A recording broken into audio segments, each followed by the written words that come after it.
Menurut saya Pak, tanpa Anda tanya, saya kalau mengikuti perkembangan ini secara teliti, saya tuh punya kesimpulan sederhana. Dia tuh nggak punya ijazah. Kenapa, Prof? Indikasinya banyak. Tapi yang paling nampak adalah memang dia tidak punya kapasitas sebagai seorang sarjana. Sarjana apapun. Sebab seorang sarjana itu punya struktur berpikir yang clear. Berbicara secara sistematik. Ini kalau lulusan sekolah tinggi ya, universitas. Dia berpikir sistematis, dia bertutur kata yang teratur dan fokus. Dia tidak punya sama sekali kemampuan itu. Nah, yang kedua, ada apa sesuatu yang asli disembunyikan? Kalau dia mengatakan dia punya ijazah asli, kenapa dia sembunyikan? Jadi kalau menurut saya, yang selalu disembunyikan itu adalah sesuatu yang bermasalah. Secara tidak sadar, dia sebenarnya mengakui bahwa ijazahnya itu bermasalah, sehingga tidak sembarangan bisa ditunjukkan. Ya, takut ketahuan kan. Nah, hebatnya itu dia menyebutkan dia akan menunjukkan kepada pengadilan. Tapi pengadilan di Solo tidak ada ijazah juga muncul. Oke, dia nggak muncul juga. Dia mengatakan dia tunjukkan kepada polisi. Polisi mengaku cuma terima fotokopi. Jadi ini satu persoalan yang sulit kali dicerna secara logika gitu.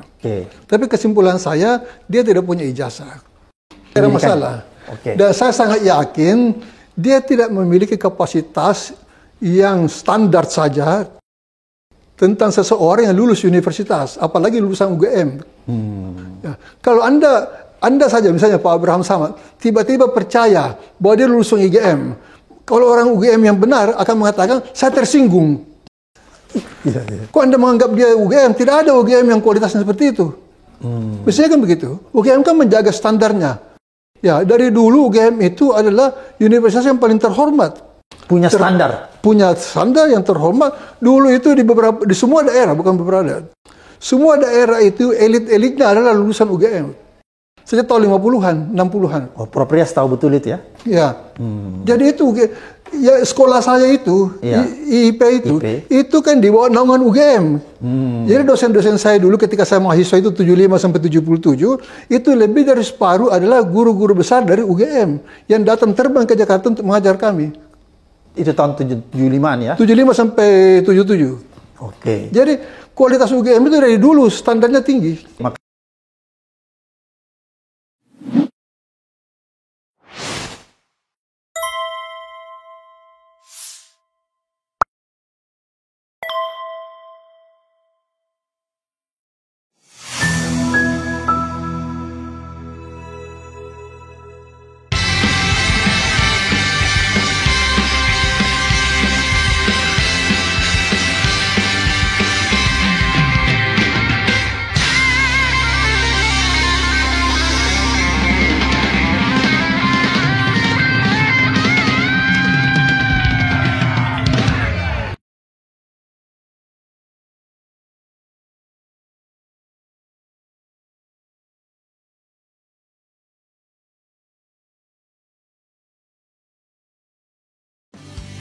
Aku bilang ini kritik, kau bilang berita bohong.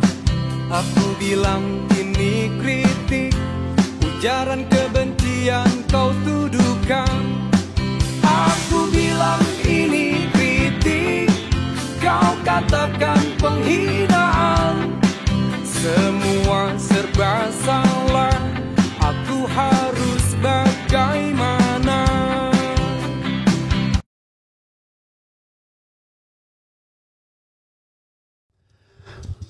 Assalamualaikum warahmatullahi wabarakatuh. Sobat RH sekalian, jumpa lagi kita di channel yang keren ini. Keren cadas. Ya, sobat RH sekalian, ya, tak percaya ijazah asli, Jokowi Rias Rasyid, Jokowi pembohong, dia takut ketahuan.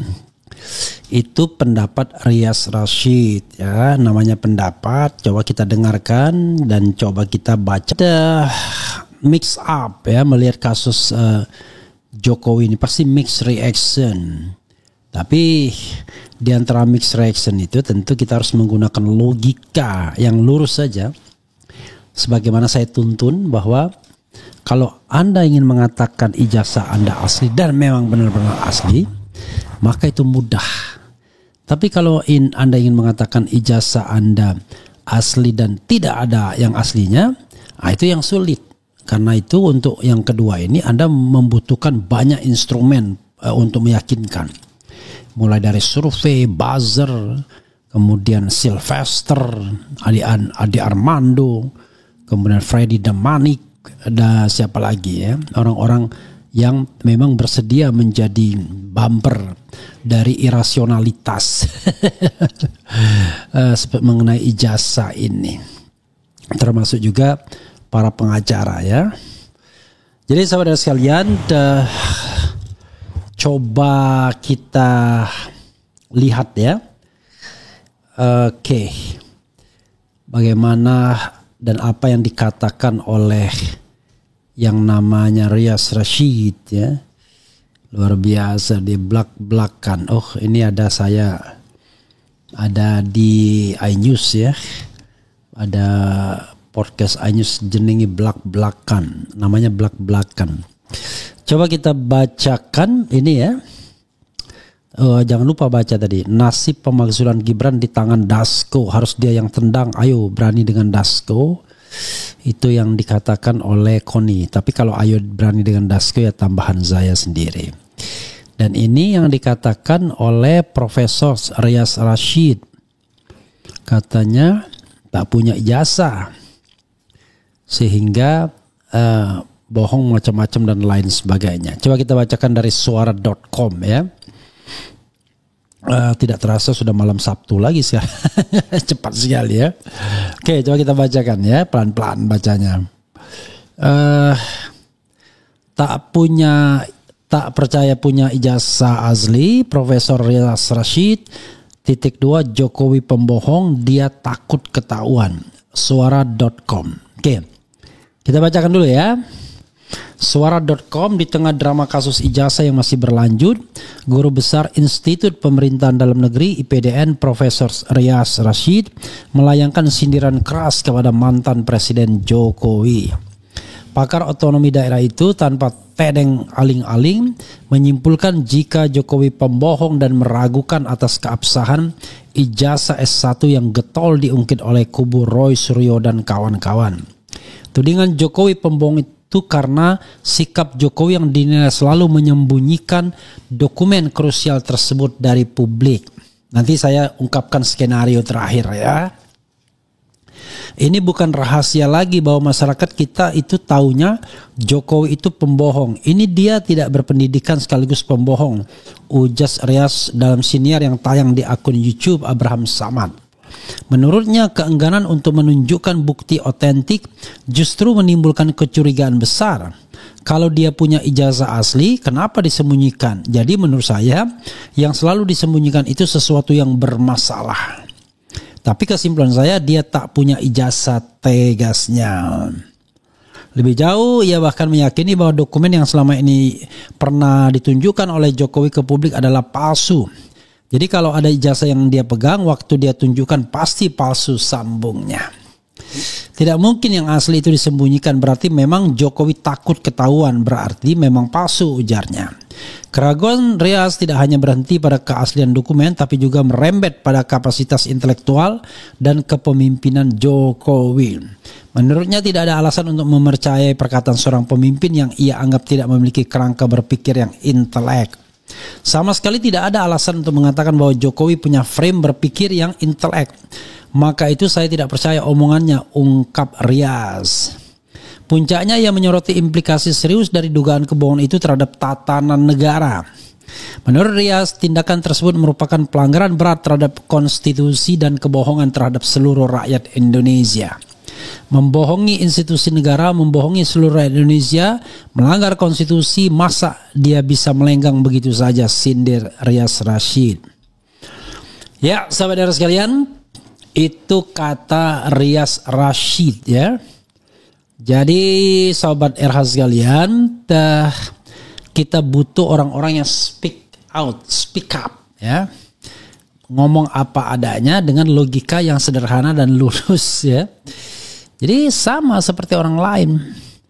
Ya kalau memang ada aslinya ya tunjukkan saja. Masa kemudian disimpan? Justru kalau disimpan tuh takut ketahuan. Begitu kata Riaz Rashid, Sobat Era sekalian.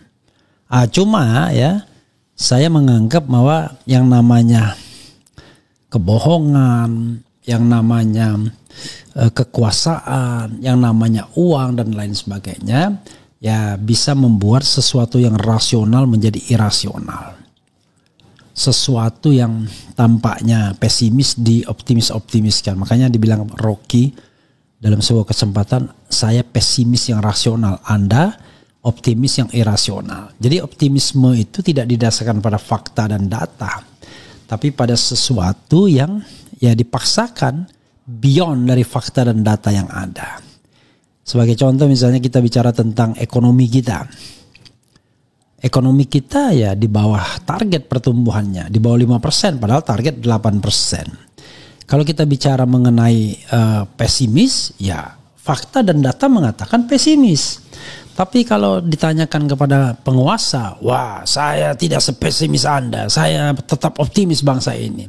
Ya itu kan harapan, itu kan irasionalitas, itu kan sebuah cita-cita keinginan. Tetapi fakta hari ini membuat kita pesimis. Jadi dulu saya pernah ingat ya ada seorang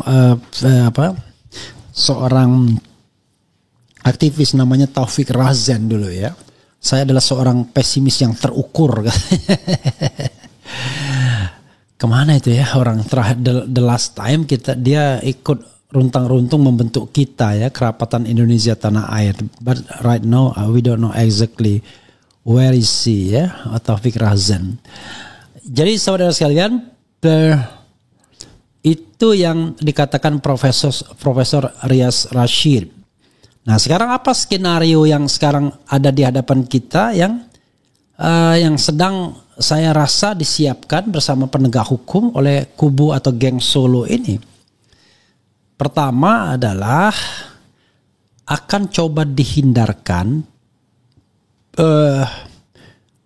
itu menurut saya ya, apapun yang terkait dengan pembuktian ijazah asli atau tidak. Dan itu sudah dimulai secara sembunyi-sembunyi dengan menghilangkan pasal 28 ayat 3 Undang-Undang nomor 1 tahun 2024 tentang informasi dan elektronik, transaksi elektronik, Undang-Undang ITE yang merupakan perubahan kedua. Pasal 28 ayat 3 itu mengenai menyebarkan berita bohong. Dihilangkan itu. Karena kalau menyebarkan berita bohong tidak dihilangkan, tetap dikenakan, ya maka tersangka atau terdakwa kalau seandainya ini maju ke pengadilan ya akan menuntut agar ijazah asli dihadirkan untuk melegitimasi apakah memang ada berita bohong atau tidak. Nah, itu sudah dihilangkan. Oke.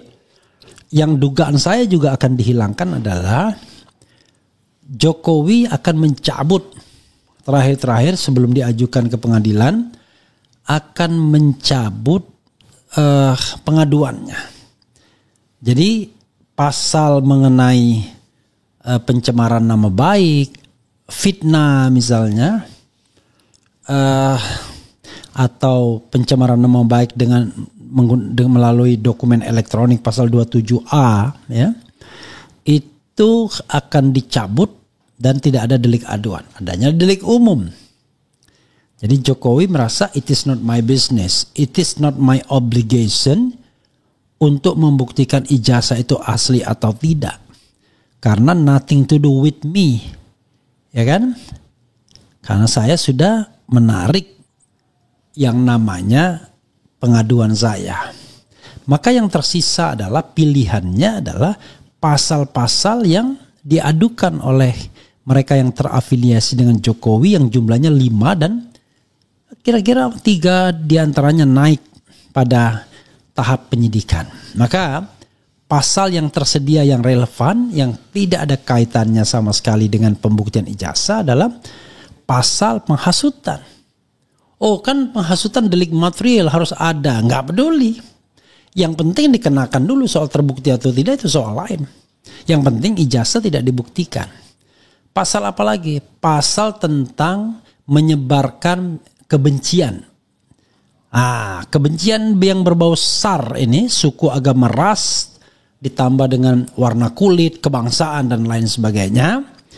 Ini persis sebagaimana dikenakan kepada Gus Nur dan Bambang Tri. Dan yang lebih ganas lagi, hasil pengembangan dari pihak penegak hukum pasal 32 dan pasal 35. Pasal 32 itu ancamannya 8 tahun, pasal 35 ancamannya 12 tahun. Nggak ada kaitannya untuk membuktikan palsu atau tidak.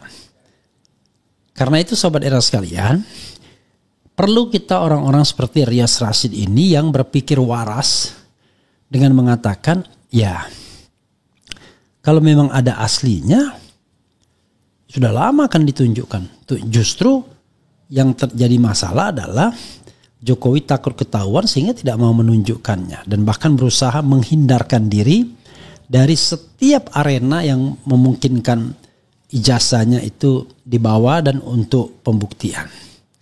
Oke, kemarin seorang lawyer dari TIFA kemudian berencana untuk mengajukan gugatan ke KIP, Komisi Informasi Pusat. Alasannya adalah ini kan dokumen publik. Rupanya sudah kedahuluan dengan Jokowi punya lawyer, entah sengaja entah tidak. Jokowi sudah menitipkan ijazah tersebut ke Polda Metro Jaya.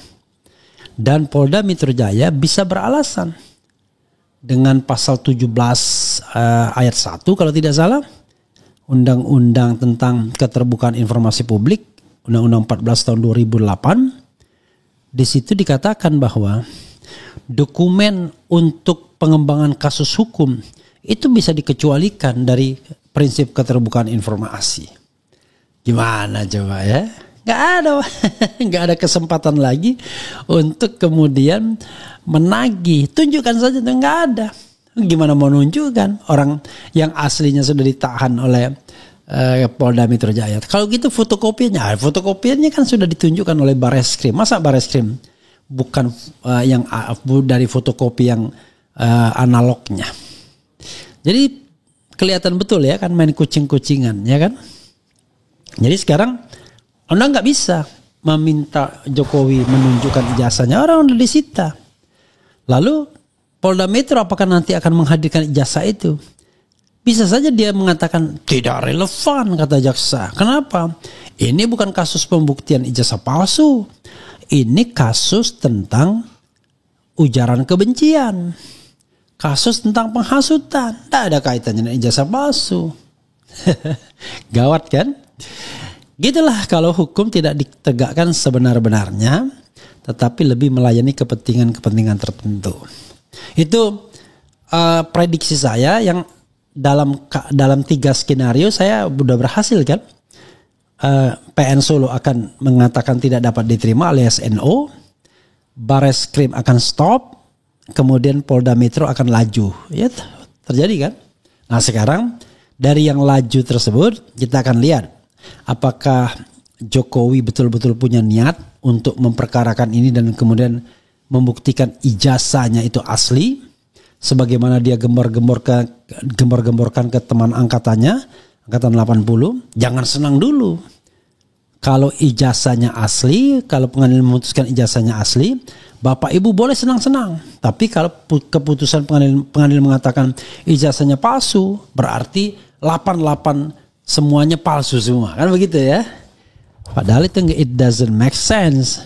Karena ijazah itu dicetaknya mungkin saja tahun-tahun berbeda, karena Wakidi alias Mulyono tahun 87 dia bilang tamat. Mungkin format atau belangko ijazahnya sudah berbeda. Jadi tidak bisa gebiah uyah disamakan semua, begitu ya. Padahal kalau kita lihat apa yang dipegang oleh Dr. Tifa, Roy Suryo dan kawan-kawan, itu beda dengan Jokowi punya ijazah yang ditampilkan oleh Bareskrim Mabes Polri dan Dian Sandi. Karena pengamannya sampai 5, salah satunya watermark ya, dan lain sebagainya. Begitu sobat era sekalian ya. Coba kita bacakan ya. Pernyataan Jokowi saat itu bahwa dia kasihan kepada pihak-pihak penuntut keaslian ijazah mengindikasikan bahwa Jokowi telah berniat tidak terpuji sejak awal. Jokowi bukan seorang negarawan. Apakah kalah pilpres enak? Jadi sahabat era sekalian ya, hidup itu tidak semuanya orang berorientasi pada kekuasaan. Ya, sebagian berorientasi pada nilai. Kalau cuma soal menang-menangan, mudah bro. Saya udah ditawarin sebagai tim Prabowo, enggak mau. Tawaran itu diberikan kepada saya ya sekitar setelah bulan masih bulan puasa atau setelah bulan puasa tahun 2022. Tapi saya mengatakan sama tim suksesnya yang sekarang jadi salah seorang wakil menteri, saya bilang saya ini menganggap Jokowi gagal. Karena itu saya akan mencari orang dengan spektrum terjauh dari Jokowi. Pada waktu itu saya mengira yang akan di-endorse oleh Jokowi adalah Ganjar dan Prabowo, kemudian dari spektrum tengah dan Anies dari spektrum terjauh. Ternyata terbalik. Spektrum terdekatnya Prabowo. Mungkin benar kata RG, ijazah Jokowi mungkin asli tapi pemiliknya palsu. Orkestrasi masalah ijazah ini sangat membingungkan. Harusnya Prabowo bisa menyelesaikan masalah ijazah dengan cara yang murah dan mudah. Gimana cara menyelesaikannya Prabowo? Ya itu tadi, ganti Kapolri, perintahkan penegak hukum untuk menyelesaikan kasus ini selurus-lurusnya, sebaik-baiknya. Mudah. Orang petunjuknya sudah bejibun. Bagaimana mungkin ada nama-nama yang bisa dimintai keterangan tapi tidak dimintai keterangan? Siapa? Misalnya Kasmujo, kemudian Pak Iman, Widodo, Anggit Nugroho, kemudian Eko Sulistyo, Sigit Widiawan, kemudian Andi Wijayanto, ya kan, Edi Marsudi, ya. Jadi banyak yang bisa dimintai keterangan sebagai calon pemberi keterangan baik sebagai saksi maupun sekadar petunjuk. Jadi gak mungkin kalau gak ada bukti sama sekali. Wah, sulit dijadikan alat bukti. Ada putusan pengadilan yang merupakan sumber primer. Ada Rismon, ada Tifa, ada Roy Suryo. Jadi gak mungkin lah ya. Oke. Bilang beda kan belum lihat.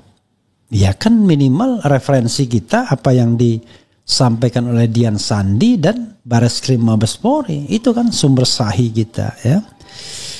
Lalu bilang wah itu berbeda. Ya berbeda coba tunjukkan. Nggak bisa. Selama kabinet titipan rezim Jokowi masih bercokol di pemerintahan tentu jauh dari harapan. Prabowo tetap waspada terhadap geng Solo yang ambisius kekuasaan. Lihat data-data yang dipublish Bareskrim, ijazah nggak sah. Bukan hanya ganti Kapolri, seluruh kabinetnya. Kemudian sudah saatnya rakyat memburu para perampok uang negara yang bercokol menjadi komisaris BUMN. Orang-orang dah pada bosan ijazah meluluh korupsi konten. Ya kita ini kan sederhana justru karena kita mengikuti apa yang dimaui oleh netizen ya.